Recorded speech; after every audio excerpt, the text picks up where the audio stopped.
Eu lembro desse debate há algum tempo aqui nessa casa. A gente fez uma moção também, eu acredito que foi em 2022. Essa palavra, presidente. Onde teve todo esse debate se esse rol seria taxativo, exemplificativo, né? Que é uma coisa sempre que dá uma insegurança jurídica. E aquela época, então, passou esta lei, né? Que é a 544, se não me engano.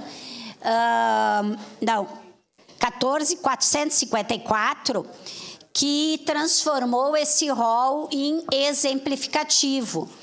Eu entendo também que as empresas, né, que prestam saúde privada, que infelizmente, né, tem gente que ainda precisa recorrer da saúde privada, e a gente sabe que tem pessoas que muitas vezes tiram de outros lugares, principalmente quem tem autistas, doença rara, para pagar um plano de saúde, né?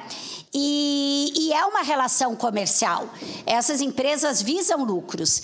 Mas eu acho que nós temos que ver essa questão da saúde, desse tipo de contrato, como uma coisa além da questão comercial.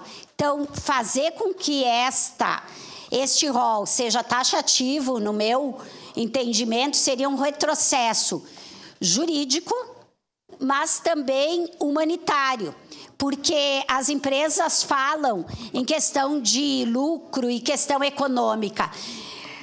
Qualquer levantamento aí, inclusive na pandemia, essas empresas não tiveram prejuízo. Muito pelo contrário, são empresas que estão sempre ganhando, porque assim como tem gente que usa bastante, tem gente que paga horrores, porque são caros esses planos, e que não usam.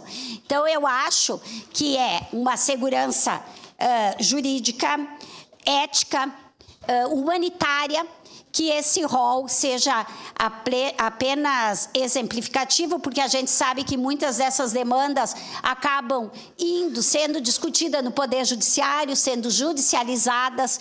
Isso também cria mais dificuldade, especialmente para aquelas famílias que estão com seus familiares ou autismo, ou doença rara, ou mesmo na questão oncológica, né?